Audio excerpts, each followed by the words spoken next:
오늘 말씀의 제목은 주보에 써 있는 대로 보물을 하늘에 쌓아두라. 보물을 하늘에 쌓아두라라는 제목으로 말씀을 함께 나누겠습니다. 말씀을 문자 그대로 보면 마치 우리가 생각하는 보물 하면은 이제 헌금이나 물질적인 문제를 말씀하시는 것처럼 들릴 수 있어요. 그래서 헌금을 많이 하라는 건가? 아니면 헌금과 연결돼서 생각을 할 수가 있는데요. 그렇게만 이해하기에는 아쉬움이 많죠. 우리가 말씀을 그렇게 이해하기에는 단지 하나님이 헌금 문제를 말씀하시려고 이 본문을 주셨을까? 그렇지는 않습니다. 항상 늘 말씀드리지만 말씀은 영의 말씀입니다. 그렇기 때문에 우리는 모든 말씀을 헌금이나 물질로 연결해서 이렇게 말씀을 많이 연결해서 보는데 그렇게만 보는 거는 겉에 있는 말씀을 보는 거고요. 속에 있는 말씀으로 들어가면은 이 물질이 아니라 다른 것을 깨닫게 하시기 위해서 이런 말씀을 주셨구나 하고 말씀을 볼 수 있거든요. 그래서 우리가 오늘 이 말씀을 조금 더 깊이 영적인 의미에서 한번 살펴보려고 합니다. 짧은 본문이지만 그 안에 하나님이 우리에게 주시는 보석이 무엇일까?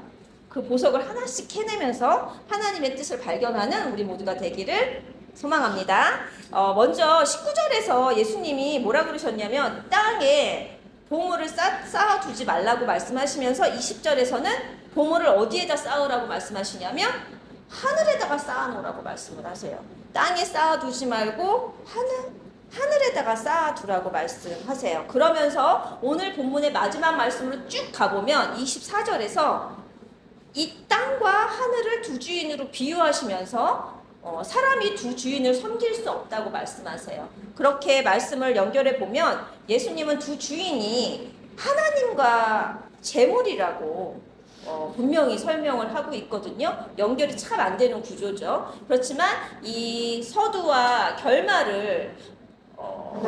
이 결말을 내기 위해서 이제 본문이 있는데 왜 본문들을 그렇게 설명을 하셨나, 왜 비유를 그렇게 하셨나, 그 비유를 이제부터 좀 알아보도록 하겠습니다. 이거를 기억하시고 가야 돼요. 하나님이 두 주인을 섬기면 안 된다 그랬는데 그 두 주인이 하나님과 재물이며 하늘과 땅이라는 걸 기억하고 이제 본문으로 한번 들어가 보겠습니다. 오늘 말씀을 조금 더 자세히 보기 위해서 19절과 20절 말씀 방금 전에 읽었었죠. 제가 다시 한번 읽어보겠습니다. 천천히 읽을 테니까 한번 눈으로 새기면서 귀로 들으면서 자세히 한번 보시면 좋을 것 같아요. 보물을 땅에 쌓아두지 말라. 거기는 좀과 동록이 해하고 도둑이 구멍을 뚫고 도둑질하느니라. 오직 보물을 하늘에 쌓아두라. 거기는 좀이나 동록이 해하지 못하고 도둑이 구멍을 뚫지도 못하느니라. 아멘. 좀과 동록은 좀을 이렇게 좀 먹는 거. 그러니까 이 보물을 좀이 갉아먹거나 동록은 이 녹이 쓰는 거거든요. 그리고 도둑이 훔쳐간대요. 그러니까 쉽게 말하면 이렇게 이해할 수 있어요. 땅의 보물은 도둑이 와서 훔쳐갈 수도 있고 사라지는 것이야. 그리고 하늘에 두는 보물은 너희가 보물을 하늘에 두면 안전할 거야. 단순하게 이렇게 볼 수 있어요. 문자적으로 보면 단순하게 이렇게 볼 수 있는데 다음 구절들의 말씀을 보면 연결이 뭔가가 어색해요. 그렇게 말씀을 보면 갑자기 눈도 등장하고 등불도 등장하고 말씀 되게 어색하게 연결이 되거든요. 예수님이 곧바로 뭐라고 말씀하시냐면 너의 보물이 있는 곳에 너의 마음도 있어. 그리고 더 어색한 연결이 시작됩니다. 눈은 몸에 등불이며 눈이 성하면 온몸이 밝고 눈이 나쁘면 온몸이 어두워질 거라고 말씀하십니다. 얼핏 보면 각자 따로예요. 말씀이 한 줄 한 줄 각자 따로따로 이어지지 않는 그런 문맥입니다. 문맥이 끊기는 걸 느낄 수 있을 거예요. 연결이 안 되는 구조입니다. 그래서 그러면은 그냥 따로따로 봐야 되나? 그렇지 않습니다. 그래서 이 말씀을 이해하려면 사실 하나하나 단어의 영적인 의미가 중요해요. 성경에서 말씀하시는 보물이 무엇인지, 그리고 영적인 맹인이 누구인지. 보물 하면은 금, 은, 돈, 물질 이런 것들이 떠오르죠. 그런데 늘 말씀드리지만 성경은 단순히 물질의 이야기를 하는 책이 아닙니다. 조금 전에 제가 말씀드렸듯이 성경은 영혼을 살리는 말씀, 곧 영의 양식입니다. 마음의 양식입니다. 따라서 예수님께서 말씀하시는 보물은 물질적인 것이 아니라 우리의 영혼을 풍성하게 하는 하나님의 말씀, 곧 복음입니다. 이것이 오늘 본문에서 말씀하시는 참된 보물이에요. 참된 보물이 뭐라고요? 하나님의 말씀. 곧 하나님의 말씀 무엇이라고요? 복음입니다. 그래서 복음 이꼬르 하나님의 말씀 이꼬르 복음입니다. 쉽죠? 성경에서 말씀하시는 보물은 무엇이라고요? 복음입니다. 복음입니다. 그러면서 또 예수님은 22절과 23절에서 눈을 비유하면서 말씀을 하세요. 눈을 비유하면서 뭐라고 말씀하시냐면 제가 한번 읽어볼게요. 귀로 듣고 눈으로 잘 보고 전도사님이 문제를 내면 이 문장에서 문제를 내면 답을 맞춰주시면 됩니다. 눈은 몸의 등불이다. 눈이 성하면 온몸이 밝아지고 눈이 나쁘면 온몸이 어두워진대요. 그리고 만일 내 안에 있는 빛이 어두우면 그 어둠이 얼마나 크겠느냐 이렇게 말씀하십니다. 눈은 몸의 무엇이라고 말씀하고 있나요? 첫째 줄에 보면 우리 22절에 보면 눈은 몸의 등불이라고 말씀하고 있습니다. 근데 아까 말씀드렸듯이 말씀은 문자적으로만 보는 게 아니라 영적으로 봐야 된다 그랬어요. 그래서 그렇다면 눈도 여기서 단순히 우리가 이렇게 눈을 보는 육신의 눈, 육체에 달린 눈이 아니겠죠. 눈에 이렇게 달린 이 눈을 얘기하는 게 아니거든요. 궁금하지 않아요? 그러면은 말씀에서 얘기하는 맹인은 뭐야? 그럼 뭘 얘기하는 거야? 이 시력이 아니면 뭘까? 너무 궁금하지 않아요? 궁금해져 보세요. 여기서 말씀하시는 이 눈은 영적인 눈을 말씀하고 있어요. 이거를 보통 영안, 한문으로 얘기하면 영안이라고 하는데 영의 눈이 열려서 말씀을 통해서 빛을 깨닫게 되면 우리의 몸을 성전이라 그러거든요. 우리의 몸, 성전이 빛 가운데 거하게 된다라는 말씀이에요. 좀 어렵죠. 이 말씀은 이 비유를 뭐라고 말씀하시냐면 이 말씀을 근거로 하는 구절이 고린도전서 6장 12절에서 20절 말씀에 나와 있는데요. 그 말씀에서는 우리 몸을 하나님의 지체와 또 다른 걸로 비유를 하는데 그게 뭐냐면 창녀 알죠? 창녀의 지체로 비유를 해요. 고린도전서에서. 하나님의 지체가 되느냐 창녀의 지체가 되느냐 그 갈림길이 무엇으로 갈림길로 나눠지냐면 이 우리 몸에다 무엇을 담느냐에 따라서 하나님의 지체가 되느냐 창녀의 지체가 되느냐 이렇게 갈림길로 나눠지게 됩니다. 그것은 무엇이냐면 빛이에요. 빛 가운데 거하는 자는 하나님의 지체가 되는 것이고 빛 가운데 거하지 않으면 빛이 없으면 우리가 어떻게 되죠? 어둡죠. 그러면은 창녀의 지체가 된다라는 그런 비유가 고린도전서 6장 12절 말씀부터 나옵니다. 그러면서 성경은 이미 우리가 몸이 성전이라는 단어를 말씀해주고 있는데요. 고린도전서 3장 16절에서 얘기해주고 있어요. 너희는 너희가 하나님의 성전인 것과 하나님의 성령이 너희 안에 거하시는 것을 알지 못하느냐. 하나님의 성령이 이 안에 거하여야지만 하나님의 성전이 되는 거예요. 성전이라는 것은 하나님의 성령이 우리 안에 우리 안에 임재, 거하신다, 내 안에 있다라는 뜻이거든요. 예수님이 교회의 머리가 되시고 성령님이 우리 안에 거하실 때 우리의 영혼은 마침내 참된 빛으로 가득 차게 됩니다. 어렵죠? 그러면 쉽게 한번 제가 풀어서 말씀을 드려볼게요. 영적인 맹인은 무엇이냐면 말씀을 모르는 자예요. 그리고 복음을 모르는 자. 말씀은 알지만 복음을 깨닫지 못하는 자. 예를 들어서 우리가 말씀을 공부하면서 제일 많이 말씀드린 게 우리는 예수님이 십자가에서 하신 일을 깨달아야 된다고 말씀했어요. 죄사함을 아는 자. 말씀을 통해서 내가 죄인이구나. 그래서 예수님이 내 죄를 다 사해 주시고 십자가에서 죽으셨구나. 이것을 깨닫는 것이 영의 눈이 열리는 거예요. 왜냐하면 세상 사람들은 이걸 얘기를 해도 무시해요. 말 같은 소리를 해야지. 저게 말이 되는 거야? 쟤네들이 좀 이상해. 이게 정상이에요.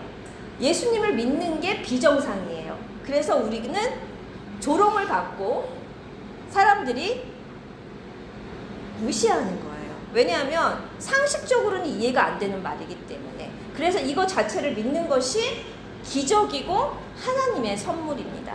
이것이 열리는 것이 영적인 맹인에서 눈이 열리는 것입니다. 근데 이 눈을 열어지기 위해서는 무엇이 비쳐야 되냐면 빛이 비쳐야 돼요. 근데 말씀에서는 그 빛이 뭐라 그러냐면 길이요 진리요 생명 대신 빛 대신 예수 그리스도 복음입니다. 그래서 빛이 예수 그리스도 복음이고 진리가 예수 그리스도 복음이고 길이 예수 그리스도 복음입니다. 그래서 눈이 열리는 것은 빛이 임해야 되는데 그 빛은 뭐라고요? 복음입니다. 그래서 그 복음이 임할 때, 빛이 임할 때 내 마음의 눈이 열리고 영의 눈이 열리면서 영적인 맥인에서 벗어나는 것입니다. 그럴 때 내가 하나님의 성전이 되는 거예요. 내 머리는 예수님이 되시고. 그래서 나는 말씀에서 얘기하는 창녀는 우리가 생각하는 육적인 문란함을 이야기하는 것이 아니라 예수님을 모르는 자들을 창기라고 해요. 그래서 내가 예수님을 몰랐을 때는 창기의 지체였어요. 내 머리가 창기였죠. 근데 내가 예수님을 알고 그 빛 대신 예수님이 나를 깨닫게 해주셔서 복음을 알았을 때 나는 하나님의 지체로 거듭나는 것입니다. 이것이 빛 대신 예수 그리스도께서 내 안에 들어왔을 때 일어나는 일들인데 내가 믿어야지 해서 믿어지는 것은 아니에요. 내 안에 누가 임재를 해주셔야 돼요. 이 빛을 조명을 해주시는 분이 있어요. 중간 역할을 해주시는 분이 있어요. 그분이 정말 중요하거든요. 누구일까요? 이 영적인 맹인을 눈을 열어서 빛을 보게 하시는 분이 누구일까? 성령님입니다. 우리 성령님의 별명 중에 뭐가 있냐면 보혜사라는 성령 그 별명이 있어요. 보혜사. 도와주시는 분, 헬퍼. 그래서 내 안에 빛 가운데 빛이 들어오게 도와주시는 분은 내가 믿어야지 해서 하는 게 아니라 성령님의 도우심이 있어야 돼요.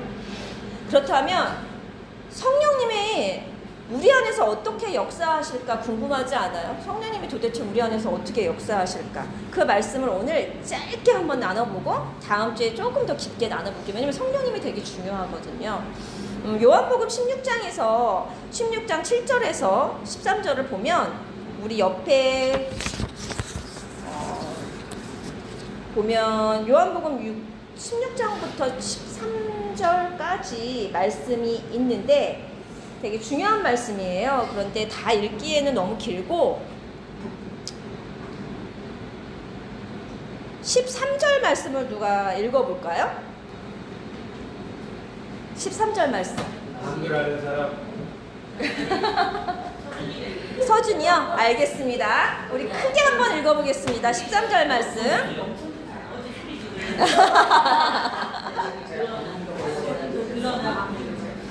13절 읽어볼게요. 크게 읽어주세요. 그러나 진리의 성령이 오시면 그가 너희를 모든 진리 가운데로 인도하시니 이 그가 스스로 말하지 않고 오직 듣는 것을 말하며 장래의 일을 너희에게 알리시리라. 아멘. 감사합니다. 우와.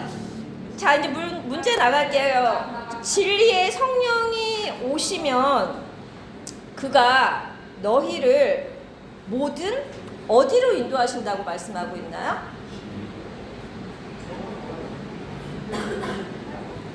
어디로 인도하신다고? 진리로 인도하신대요. 그 진리가 무엇이냐면 9절, 10절, 11절 말씀에 나와 있거든요. 제가 한번 읽어볼게요. 이거는 읽을 사람 있어요 혹시? 9절, 10절, 11절 말씀 읽을 사람? 와, 우리 민재가 읽는다고? 알겠습니다. 자, 크게 읽어줘. 진짜 중요한 말씀이에요. 9절, 10절, 11절 말씀 읽어주세요. 제 대하여라 하면 그들이 나를 믿지 아니하는 그에 대하라 하면 내가 아버지께로 갔는지라 너희가 다시 나를 보지 못하고 11절 말. 심판에 대하여라 하면 이 세상 인간이 심판을 받았습니다. 아멘. 감사합니다. 왜 안 주세요?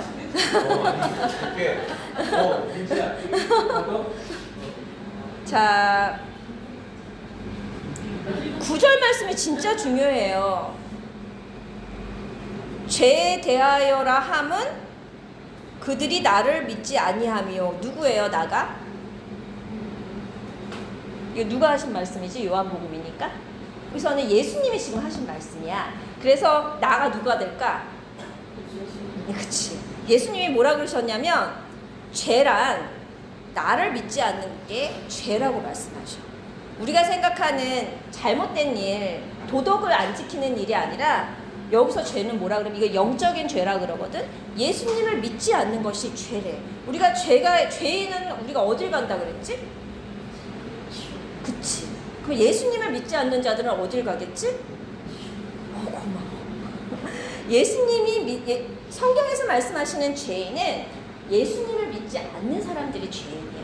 그런 자들은 지옥을 간다라고 말씀을 하고 있는 거예요. 그렇다면 지난주에도 얘기했지만 잘못을 해도 되나? 안 돼요. 잘못을 하면 이 땅에서 잘못하면 너무 많은 법들이 있잖아요. 학교에 가도 법이 있고 나라에도 법이 있고 이 나라에도 법이 있고 그 죄를 지으면 우리는 감옥에 가요. 그리고 왕따 당하고 안 놀아준다 그랬잖아. 그렇기 때문에 법도 지키면서 예수님이 하신 말씀, 복음을 믿어야지 우리는 천국에 갈 수 있습니다. 제가 이걸 왜 읽으라고 했냐면 9절 말씀 때문에 읽으라고 했어요. 우리 민재가 읽어준 9절 말씀이 중요해서 죄에 대하여라 함은 그들이 나를 믿지 아니하니요. 이 말씀을 교회를 오래 다니셔도 눈에 안 보인 분들이 되게 많아요. 정말 중요합니다. 그래서 이 말씀은 늘 기억하셨으면 좋겠어요. 믿지 않는 자들이 가는 곳이 지옥이구나. 그리고 아까 잠깐 말씀드렸지만 믿지 않는 자들이 하나님의 지체가 아닌 창녀의 지체이구나 말씀에서는. 그리고 복음을 모르는 자들이 맹인이구나. 이런 말씀들을 기억하고 말씀을 보면 어느 날 말씀이 하나, 두 개씩 열리게 될 것입니다. 이제 맹인이라는 단어를 내 마음대로 예수님을 모르는 자라고 얘기한 게 아니에요. 베드로 후서 1장 8절에서 9절 말씀에 나와 있거든요. 제가 읽어볼게요. 이런 것이 너희에게 있어 흡족한 즉 너희로 우리 주 예수 그리스도를 알기에 게으르지 않고 열매 없는 자가 되지 않게 하려니와 이런 것이 없는 자는 맹인이라 멀리 보지 못하고 그의 옛 죄가 깨끗하게 된 것을 잊었느니라. 아멘. 옛 죄란 나의 옛날의 죄를 예수님이 다 사해 주셨다는 걸 잊어버린 거예요. 그리고 예수님 알기를 게을리 하는 자, 예수님을 알지 못하는 자를 명확하게 이렇게 맹인이라고 말씀하고 있습니다. 영의 눈이 닫혀 있는 사람은 예수님을 알지 못해요. 그리고 과거에 죄사함 받은 기억도 은혜도 잊어버린 채 살아가는 거예요. 예수님을 열심히 믿었는데 처음엔 구원의 은혜가 너무 감사해요. 나 같은 죄인을 사랑해 주시고 구원해 주셔서 너무 감사해요. 근데 신앙생활 막 하다가 구원의 은혜는 없어져요. 기억이 안 나. 내 죄를 사해 주셨는지 어땠는지. 그냥 열심히만 하면 된다라는 열심히만 남으면 구원의 은혜는 없고 그냥 열심히 교회만 다니고 예수님은 기억 못하고 구원의 은혜를 기억 못하고 교회만 앉아있다? 그러면은 맹인이 다시 되는 거예요. 맹인으로 돌아가는 거죠. 그런데 영의 눈이 밝아진 자는 복음을 깊이 깨닫고 뿌리가 내리면 흔들리지가 않아요. 그래서 예수 그리스도 복음 안에서 빛 가운데서 살아가게 됩니다. 이제 마지막으로 들어왔습니다. 마지막 24절을 한번 보겠는데요. 24절 말씀. 24절 말씀에서 뭐라고 말씀하시냐면 한 사람이 두 주인을 섬기지 못할 것이니 혹 이를 미워하고 저를 사랑하거나 혹 이를 중히 여기고 저를 경히 여김이라. 너희가 하나님과 재물을 겸하여 섬기지 못하느니라. 아멘. 어렵죠? 우리 친구들이 듣기에는. 간단하게 얘기하면 이거예요. 한 사람이 두 주인을 섬기지 못한다. 그래서 너희가 하나님과 재물을 겸해서 섬기지 못한다라고 말씀하고 있습니다. 단순히 문자적으로만 보면 돈을 좋아하면 안 되네, 재물을 좋아하면 안 되네, 이렇게 볼 수도 있어요. 그런데 여기서 재물은 단순히 돈이나 내가 갖고 있는 소유를 뜻하지 않습니다. 그 근거 구절은 우리 야고보서에 있는데 읽어보지는 않을 거예요. 읽어보지는 않고 근거 구절이 옆에 나와 있거든요. 마지막에 보면 야고보서 5장 1절에서 6절 말씀이 쭉 있는데 2절 말씀에 보면 너희 재물은 썩었고 너희 옷은 좀 먹었으며 라는 단어가 나오는데 옷은 뭐냐면 의의 옷이에요. 의의 옷은 뭐냐면 믿음이거든요. 이 전체 내용을 보면 재물이 뭐라고 설명되어 있냐면 재물 알지? 친구들 재물은 알죠? 재물, 돈, 그건 보아, 귀한 거. 내가 갖고 있는 소유의 값비싼 것들. 모든 돈의 가치로 환산할 수 있는 모든 것들. 그러니까 돈만 뜻하는 건 아니고 집, 차, 그 다음에 보험금, 보험에 들어가 있는 모든 것들을 재물이라고 하더라고요. 근데 여기서 말씀하시는 이 재물은 그런 우리가 눈에 보이는 그런 값비싼 것들을 의미하는 것이 아니라 믿음과 연결돼서 설명을 하고 있어요. 재물은 믿음이다. 그리고 이 뜻은 무슨 뜻이냐면 하나님이 주신 믿음은 내가 가져야 돼. 오늘 믿어야지 해서 믿어지는 게 아니에요. 그래서 저는 강요를 안 하거든요. 하나님이 주셔야지만 받을 수 있는 게 믿음이에요. 하나님의 선물이라고 에베소서에 분명히 설명이 되어 있거든요. 그렇기 때문에 강요한다고 되는 게 아니에요. 그래서 믿음은 하나님이 주시는 선물인데 그 주신 믿음을 땅의 욕심을 위해서 사용하면 그 믿음은 좀 먹고 녹슨다라고 설명을 해주시고 있습니다. 그 믿음을 땅의 가치가 땅에서 잘 먹고 잘 사는 것을 이용하는 데 사용하면 그 믿음은 그 재물은 그러니까 믿음으로 주신 그 재물은 좀 먹고 녹슬어 버린다는 거죠.